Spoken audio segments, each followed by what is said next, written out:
too. Many of you have asked about our tube flies and how we tie them, so we're going to tie a tube fly. So I'm going to show you some of plus how we set these things up and rig them. So let's go tie this tube fly.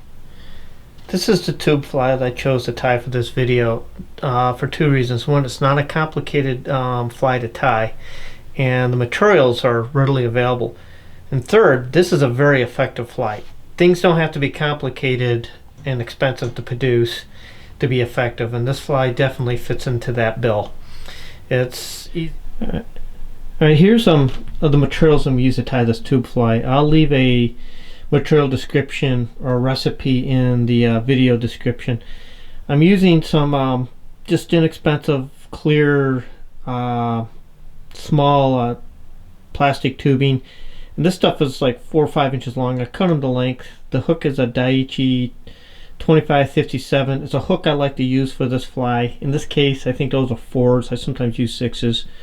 Going down the list of materials, some 6/0 orange uni thread, that silver holographic large tinsel, some polar chenille that's in silver, nice and long, some mirror-like silver flashaboo, which is I'm using. That is a well-picked Ostrich Plume, a nice hot pink. In here for collaring, I'm going to use some pink and white. That's just Slopping for the collars on it. One of the things you notice with this fly is what I'm using for materials is all readily available. It's easy to get, it's not terribly expensive, and as you'll see, it really does combine to make a really neat fly. Okay, let's tie this fly. First thing I want to do is give a shout out to Regal Vise. They make great vices, and the owner of their company is a great supporter. Thanks, Don Barnes, for your wonderful vices. Alright, let's get to tying this fly.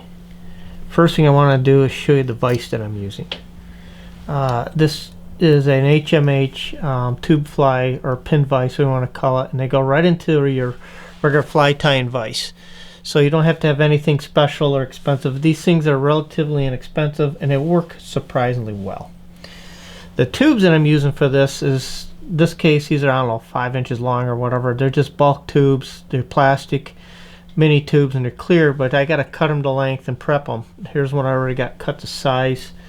So I just kind of size it up, take my scissors, cut it to length. And you got to still do a little prep work on them. So in this case, I'll go collect the pin, put it in here, see if I can get my lighter to work for me. There we go. And I just come right up into the flame gently, and I'll just roll that back. Just kind of burn back a little bit of a lip. That should be cooled off enough. I'll come back in on this end. There we go. And I'll repeat.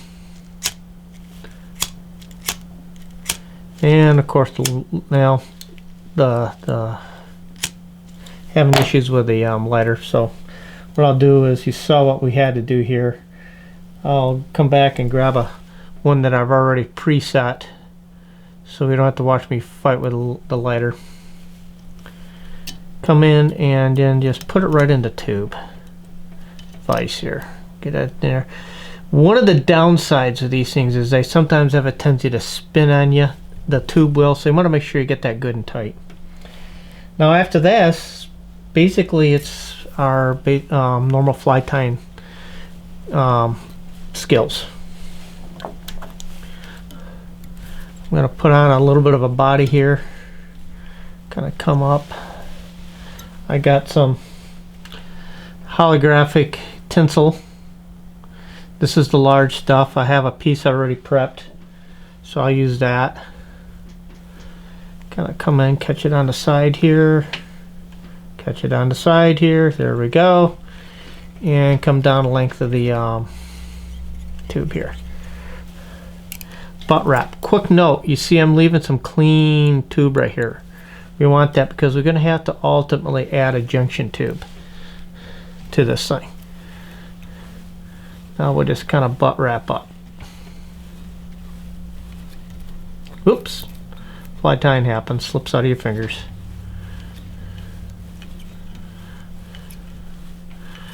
Get it right up. This case I'm going to go probably on this tube 3/4 of the way up. There we are. Tie it off. Get rid of our surplus. Now this fly is going to have a series of skirts. So the first skirt is going to be some of this polar holographic silver, I don't know, chenille they call it.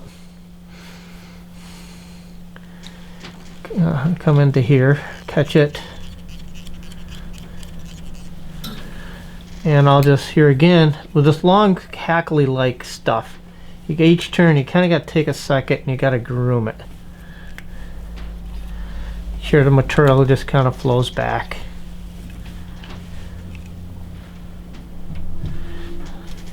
This vise is moving a little bit. I'm used to using C-clamps. So this is a pedestal for this demonstration. All right, I got to remember I'm also got some more work to do here, so I got to leave it. But the other thing I can do is I'm going to wrap back over on itself once. I'm creating a bump, which will become more obvious why as I go through. I want the rest of the material that I put on to kind of flare out a little bit. Cut it off, wind back on itself, make sure everything is secure. There we go. I'm going to do almost what I call a second skirt, and in this case I'm going to go after the Ostrich plumes here. This ostrich I've been chewing on a little bit, but come in, I'll grab a, there's several ways to do this. You can put it in on a dubbing loop or anything else. I don't usually mess with it. I want it to sit back maybe an imaginary hook length past the back of the tube here, so right about there should be good. Kind of use your fly tier's license. How much I'm using, I'm probably going to use about a dozen to get all the way around it. As you can see, I'm just kind of placing it as I go around. If it gets a little thick, I'll pluck a couple out, rotate the vise, put it underneath. Drop the couple here, I'll collect them, and I just kind of take my time, place them around the fly as evenly as possible.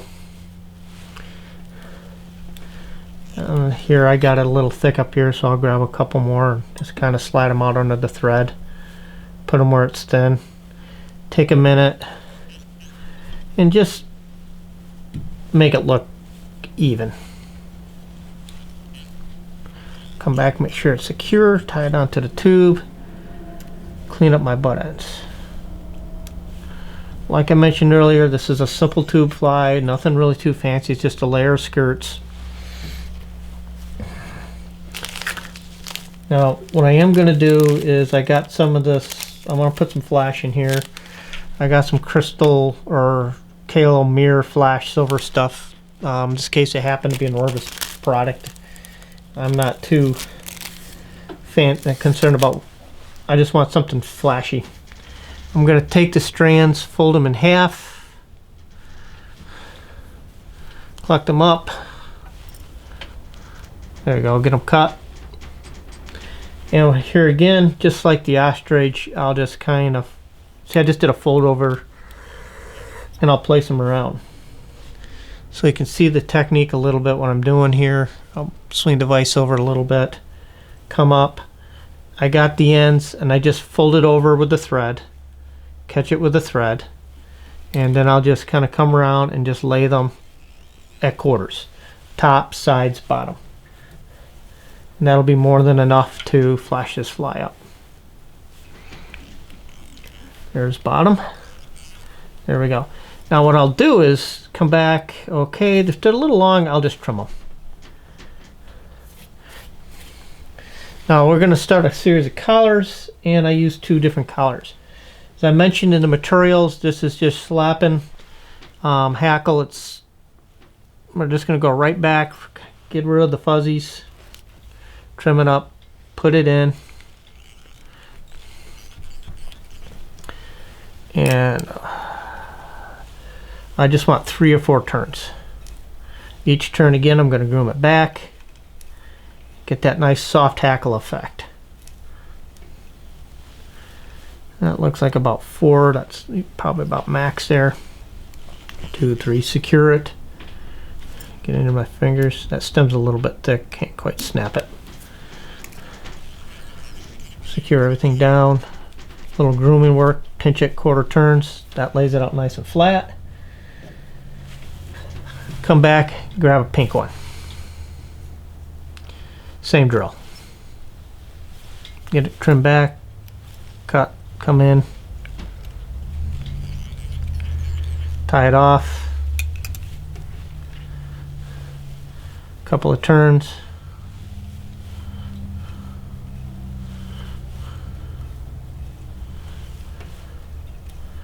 There we go. How many people always say, how many turns of hackle should I use? I always say until it looks right. That looks about right. Secure it.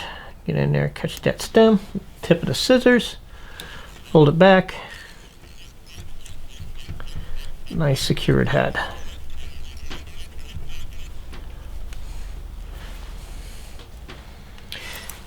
And where's my whip finish?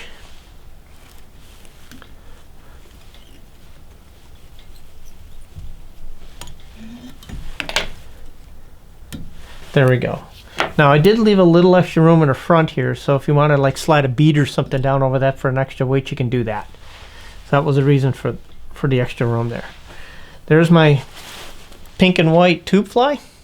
Now let's show how I rig a hook. Let's get this off the vise here. Now this little gap we left right here, to rig these things up, this is some soft silicone tubing.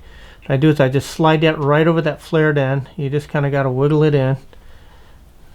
Get a hold of the back of the fly here where it's clear so you can see what I'm doing. And you just kind of got to play with it a minute. There we go. Oops. Might have a pretty good flare back in here. And just slide it over. There we go. Usually the more you gotta mess with it, the more secured it is.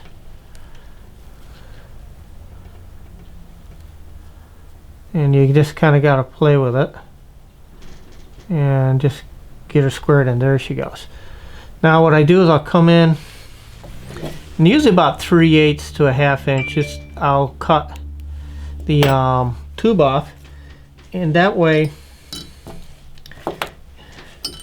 the hook can just slide right into here, and that holds the hook in the fly nice and stable. Now to rig it, when I'm fishing, I got some line here, and all I do is just run the tippet, this being my tippet, down the tube, out the back,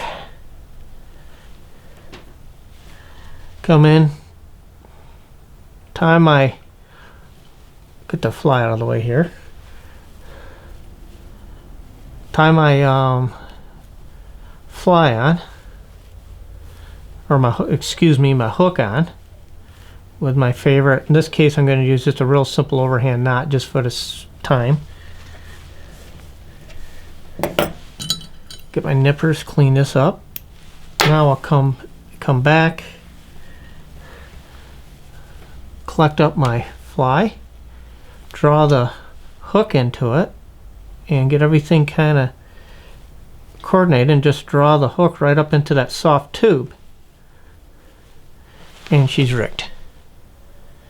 So it's really simple. So when I get a hook up, what's nice is the fly can slide out of the way, and you don't have a fly getting torn up with the fish and the leverage of losing the fish. Sometimes a long shank hook will add leverage against a hook point, so this helps with landing ratios. So this is our tube fly. Get that hook pulled back in here so you can see it. Oops. So anyways, this is our tube, and a real simple tube fly that we use. Nothing fancy, but very effective. This is Jay at JPEG Guides and Lost River Fishing. We are a year-round fly fishing catch and release guide service. We fish the Lake Ontario tributaries, and then during the spring and the summer we also fish the inland trout streams, classic dry fly fishing. During the heat of the summer we'll do the warm water fishing for bass and pike. If you're interested in any of our outings or have any questions, please feel free to email us at fish@lostriversfishing.com. Hope to hear from you, and if you have any questions, feel free to contact us.